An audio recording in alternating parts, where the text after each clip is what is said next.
So in terms of SBCs, we've got a fair whack to go through. There is just a crazy amount of icons that more than likely will be leaving us very, very soon. When you look across the list, there isn't many that I'd actually prefer to do, to be honest. So if you're looking for coins, check in the description for El Dorado. Depending on the coin amount that you're looking for, the delivery time is displayed on the website, and you'll see lots of different trusted sellers with reviews on specifics and also the ability to be able to pick who you want. It will also show how much they have in stock, and obviously you can see that they are verified members. There is 100% refund ability and also 24/7 support if you need any questions with your coin needs. Also, if you head over to Trustpilot as well, you can see over 30,000 upvotes for them. You can see how reliable they are. Obviously great feedback across the entire board with El Dorado. So when on checkout, make sure you are using the code JT11 for 5% off your order every time. Discount code JT11. Now let's get back to the video. We've got a list of two pages, which have got 22 days, 26, 27, which is going to be the earliest someone's going to leave us, because then everybody else is going in the 28 days, 5, 6, 7 weeks, all the way up to 8 weeks for a lot of them. But then you do get some of the lovely grassroots and obviously Alberto that have only got 25 days. So they seem to be going up and down in terms of how long they actually want to put them on, which is very strange. I don't get why we've got Kluivert for 8 weeks. It makes no sense. I could kind of get maybe like Carlos Alberto not having that amount of time because he's already in packs as such, or at least he was in packs at some point. Whereas Stoichkov with Schweinsteiger, with Torres, you're never going to be able to get them other than a year in review pack or pick that allows icons. So I'm unsure with that one. But regardless, I think there is a few in there that I would still like to do. It's a shame that we didn't get the choice for Carlos Alberto. I think for me, that would have been a really nice option to be able to pick between the centre-back and CDM. But I do know that there's obviously a little price difference between them. Obviously, you're looking at 1.2 to 1 mil, but I don't think it's that bad of a price. Now, a lot of people would like the centre-back version anyway. I think it's a solid price for him. I think icons have had a little bit of a downgrade when we look at the likes of Kluivert. Like, realistically, he's not what you want at this point in the game where we've got Evos that are better. That's going to be the problem. And we saw the same with Ferland Mendy. The fact that we've got a 90 Theo Hernandez for literally half the price, or at least a quarter of the price, that's going to not make you do these SBCs. And it's what I've been saying with a lot of these icons.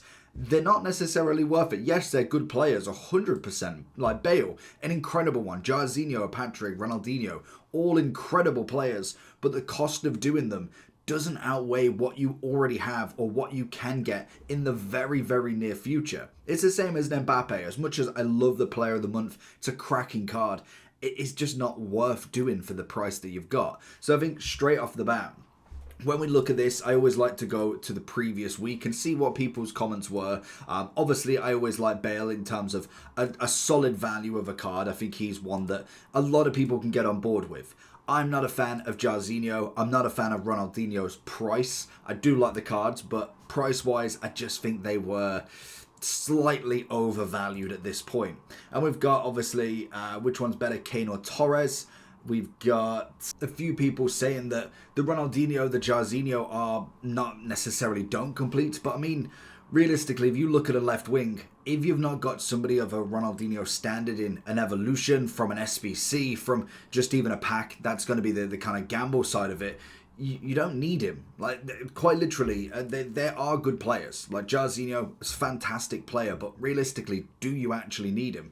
Probably not. I'd say that for the same for Ronaldinho. Even the right wing has had the Team of the Year blueprint, which obviously was a 500k evolution, but it has a triple play style plus. I mean, Jairzinho is fantastic in stats, but that's a mile better, and yet it was quite literally half the price. Ronaldinho, the same sort of aspect. I know we had attacking Avalanche, but even now, to put in 3 mil worth of SBC fodder, it's just not the one in my opinion. So I really don't think that them two, in my opinion, are well worth it. Now Mbappe, I could make a case in terms of if you are grinding him out, he is one of the best strikers in the game, 100%. Like there's very little that you could do unless you had a gold, and I think that's the aspect that I kind of learned from, because I do have his gold card rather than having to do a player of the month. If I didn't have his gold card, I probably would try and complete him, to be honest. It's a little bit of a smaller time zone, but I probably would. Now, obviously, we have got the likes of Patrick. I think Casillas would put himself in that list as well.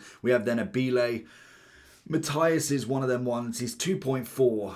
He's another one that I'm just like, he is a very good card, but I personally just don't think he's on that material, especially if you can get him from a pack. I'm very close to Vieira being in that same level, because if you do a player pick, the icon mixed pick, then there is a chance that you do get him. Whereas Casillas, Abile, Bale, Best, Van Persie, they're not necessarily in any of them. They are specific SBCs that only have a certain amount of time.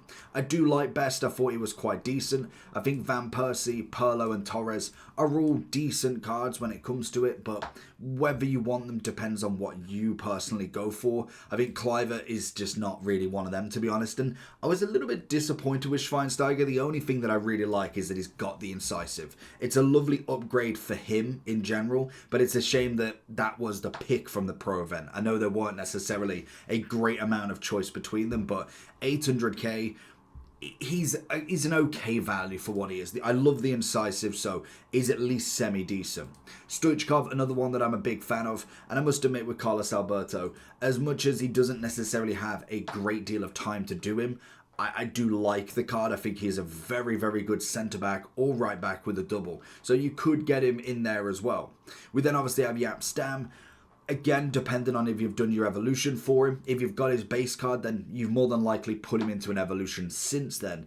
But he is still a very good card in himself. Like there's no arguments with there. I'd probably go with the saying that he is one of the top centre backs that you can get, and I think the pricing of him is slightly better. Like he's under 1 million coins now, which is nice. You have only got 7 hours and 31 hours for Kimmich and De Bruyne. I personally really like them in terms of the card.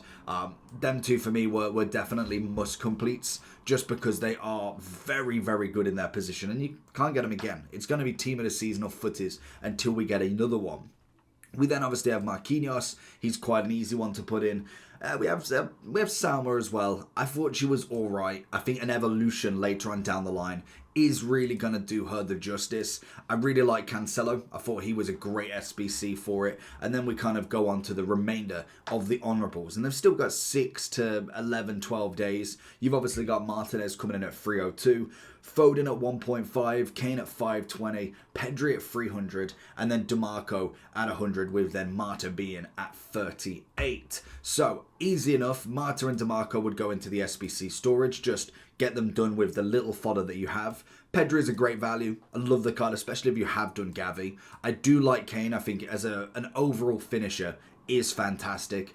I'm not a big fan of Foden, especially being a right wing. Even though you can put him in the cam, I'd rather have my Team of the Year blueprint in there anyway.